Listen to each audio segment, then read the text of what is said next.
নমস্কার বন্ধুরা, বন্দনা রান্নাঘরে আপনাদেরকে স্বাগত জানাই। আজ আমি আপনাদের সাথে মিষ্টি দই তৈরির রেসিপি শেয়ার করছি। দই সাধারণত মাটির পাত্রে তৈরি করা হয়, তবে বন্ধুরা আজ আমি আপনাদেরকে স্টিলের বাটিতে এই মিষ্টি দইটা তৈরি করে দেখাবো। আর দইটা তৈরি করতে 10 থেকে 15 মিনিটের মতো সময় লাগবে।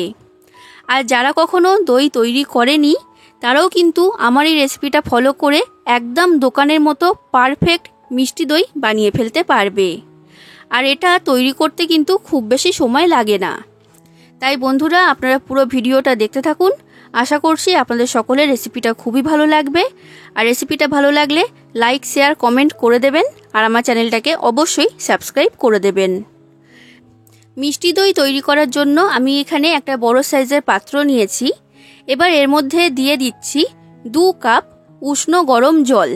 এখানে উষ্ণ গরম জলই দিতে হবে, এটা আপনারা মনে রাখবেন। আর এই জলটার ওজনে মাপ হচ্ছে 500 ml। এখন এই উষ্ণ গরম জলটাকে সরিয়ে রাখছি। এরপর নিয়েছি 100 গ্রাম গুঁড়ো দুধ। এবার এই গুঁড়ো দুধটাকে এই কাপের মধ্যে ঢেলে নিচ্ছি। বন্ধুরা 100 গ্রাম গুঁড়ো দুধ এখানে 1 কাপ হয়েছে। এবার উষ্ণ গরম জলের মধ্যে গুঁড়ো দুধটাকে দিয়ে দিলাম। আর দুধটা দেওয়ার সাথে সাথেই ভালো করে মিশিয়ে নিতে হবে, না হলে এটা ডেলা পাকিয়ে যাবে। তো দেখুন বন্ধুরা, খুব ভালো করে এটাকে মিশিয়ে নিয়েছি, দুধটা আমার তৈরি। এবার দেখুন বন্ধুরা, দই বসানোর জন্য আমি এইখানে নিয়েছি 1/2 কাপ দই। দইটার ওজনে মাপ হচ্ছে 100 গ্রাম। এবার দইটাকে একটা ছাঁকনির মধ্যে আমি ঢেলে নিলাম। এবার দইয়ের মধ্যে যে জলটা আছে সেটাকে ভালো করে ঝরিয়ে নিতে হবে। তো এইভাবে আমি দইটাকে 30 মিনিট রেখে দেব, যাতে জলটা ভালো মতো ঝরে যায়। এরপর গ্যাসের মধ্যে একটা কড়া গরম হতে বসিয়ে দিয়েছিলাম। এবার কড়াতে দিয়ে দিচ্ছি 1/2 কাপ চিনি। আর চিনিটার ওজনে মাপ হচ্ছে 100 গ্রাম। এবার গ্যাসের ফ্লেমটা মিডিয়াম ফ্লেমে রেখে চিনির ক্যারামেল তৈরি করে নেব। ক্যারামেল তৈরি করলে তবেই কিন্তু মিষ্টি দইয়ের রঙটা একদম দোকানের মতো তৈরি হবে। বন্ধুরা আমি এইখানে 100 গ্রাম গুঁড়ো দুধ নিয়েছি, তো সেই জন্য এখানে 100 গ্রাম চিনি আর 100 গ্রাম দই লেগেছে। আপনারা যদি কাপের মাপ করে প্রত্যেকটা উপকরণ নেন, তখন 1 কাপ গুঁড়ো দুধের জন্য 1/2 কাপ দই আর 1/2 কাপ চিনি এখানে লাগবে। এই মাপটা আপনারা ঠিক রাখবেন, তাহলেই একদম পারফেক্ট দই তৈরি করতে পারবেন। দেখুন বন্ধুরা, চিনিটা গলে গিয়ে এর ক্যারামেল তৈরি হয়ে গেছে। এর থেকে বেশি লাল করব না, তখন কিন্তু এটা পুড়ে গিয়ে তেঁতো তৈরি হবে। তো এই অবস্থাতেই আমি কড়ার মধ্যে দিয়ে দিচ্ছি 1 কাপ জল। আর জলটার মাপ হচ্ছে 250 ml। আর জল দেওয়ার সাথে সাথেই এটাকে ভালো করে মিশিয়ে নিতে হবে। দেখুন বন্ধুরা, এটা খুব ভালোভাবে মিশে গেছে আর জলটা এখন ফুটে উঠতে শুরু করে দিয়েছে। আর এই রঙটাও কিন্তু খুব সুন্দর তৈরি হয়েছে। এখন আমি গ্যাসের ফ্লেমটা বন্ধ করে দিচ্ছি। তো এবার এই চিনির ক্যারামেলটা একটু ঠান্ডা হয়ে যাক, তারপর আমি আপনাদেরকে দেখাবো। দেখুন বন্ধুরা, এই ক্যারামেলটা এখন ঠান্ডা হয়ে গেছে, মানে হালকা গরম রয়েছে, পুরোপুরি ঠান্ডা হয়নি।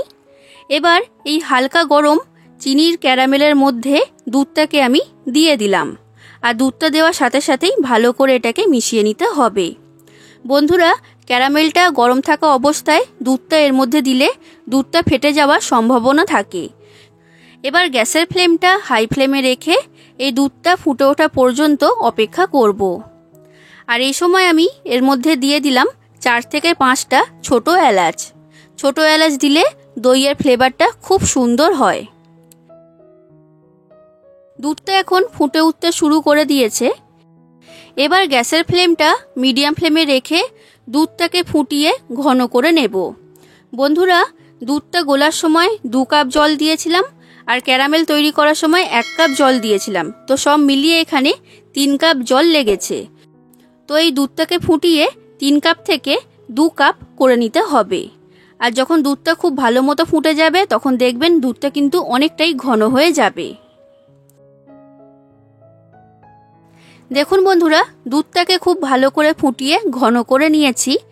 এবার গ্যাসের ফ্লেমটা আমি বন্ধ করে দিলাম।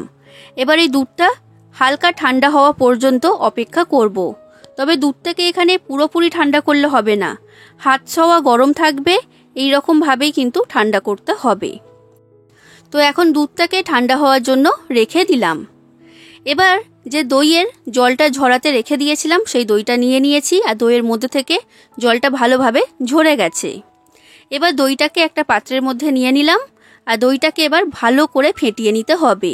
আর দইয়ের যেন কোনো গোটা অংশ না থাকে, এইভাবেই এটাকে ফেটাতে হবে। বন্ধুরা, আপনাদের যদি রেসিপিটা ভালো লাগে তাহলে অবশ্যই লাইক করে দেবেন, শেয়ার করে দেবেন, কমেন্ট করে জানাবেন কেমন লেগেছে রেসিপিটা। আর আমার চ্যানেলটা যদি এখনও পর্যন্ত সাবস্ক্রাইব না করে থাকেন তাহলে অবশ্যই আমার চ্যানেলটাকে সাবস্ক্রাইব করে দেবেন। দেখুন বন্ধুরা, দইটাকে আমি খুব ভালো করে ফেটিয়ে নিয়েছি। এবার যে দুধটা ঠান্ডা হওয়ার জন্য রেখে দিয়েছিলাম সেটা আমি দেখে নিচ্ছি যেটা কতটা ঠান্ডা হয়েছে। দেখুন বন্ধুরা, এই রকম হালকা গরম দুধ এখানে প্রয়োজন, আর দুধটা পুরোপুরি ঠান্ডা করলে কিন্তু হবে না, এটা আপনারা মনে রাখবেন। আর এই দুধটা ঠান্ডা হওয়ার পর অনেকটাই কিন্তু ঘন হয়ে গেছে। এবার এই হালকা গরম দুধ আমি দইয়ের মধ্যে দিয়ে দিলাম, আর দুধটা দেওয়ার সাথে সাথেই ভালো করে এটাকে মিশিয়ে নিতে হবে। আর একটু সময় নিয়ে এটাকে মেশাবেন যাতে দইটা ভালোভাবে মিশে যায়। তো এটা আমার মেশানো হয়ে গেছে। এবার মিষ্টি দইটা বসানোর জন্য আমি এইখানে নিয়েছি একটা স্টিলের বাটি। এই বাটির মধ্যে দইয়ের মিশ্রণটা ঢেলে দিলাম। এবার উপর থেকে একটা অ্যালুমিনিয়াম ফয়েল পেপার আমি ঢাকা দিয়ে দিচ্ছি। যদি আপনাদের কাছে এই রকম অ্যালুমিনিয়াম ফয়েল পেপার না থাকে, এর পরিবর্তে স্টিলের প্লেট ঢাকা দিয়ে দেবেন, তাহলেও হবে। এই সময় একটা কথা বলে রাখছি বন্ধুরা, রান্না করার সময় যেসব জিনিসপত্র আমি ব্যবহার করি এগুলো আপনারা চাইলে কিনতে পারেন। এই ভিডিওর ডেসক্রিপশন বক্সে আমি প্রত্যেকটা জিনিসের লিংক দিয়ে রাখবো, সেখানে গিয়ে আপনারা এগুলো কিনে নিতে পারবেন। তো এটাকে আমি খুব ভালো করে ফয়েল পেপার দিয়ে ঢাকা দিয়ে নিয়েছি। এবার এই মিষ্টি দইটা জমানোর জন্য গ্যাসের মধ্যে কড়াইতে জল গরম হতে বসিয়ে দিয়েছিলাম। জলটা এখন ফুটে উঠতে শুরু করে দিয়েছে। এবার এর মধ্যে দিয়ে দিলাম একটা স্ট্যান্ড।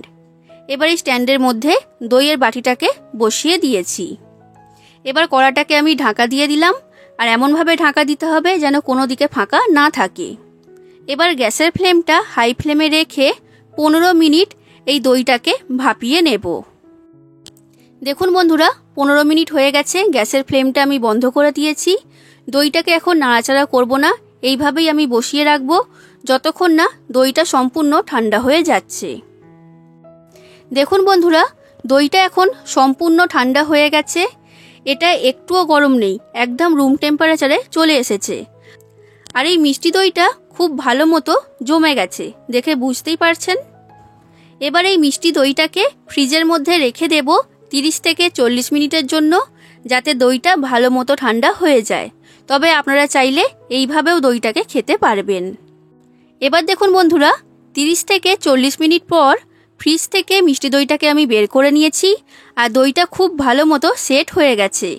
এই বাটিটা উল্টিয়েও আমি দেখাচ্ছি, দেখুন দইটা কিন্তু এর মধ্যে থেকে পড়ে যাচ্ছে না, একদম পারফেক্ট মিষ্টির দোকানের মতোই তৈরি হয়েছে। এবার মিষ্টি দইটা ভেতর থেকে কেমন হয়েছে সেটাও আমি আপনাদেরকে দেখিয়ে দিচ্ছি। তাহলে বন্ধুরা, আপনারা বাড়িতে স্টিলের বাটিতে এইভাবে মিষ্টি দই তৈরি করুন, আর কেমন লেগেছে সেটা কমেন্ট করে আমাকে জানাবেন। আশা করছি আপনাদের সকলের রেসিপিটা খুবই ভালো লেগেছে। ভালো লাগলে আমার চ্যানেলটাকে অবশ্যই সাবস্ক্রাইব করে দেবেন।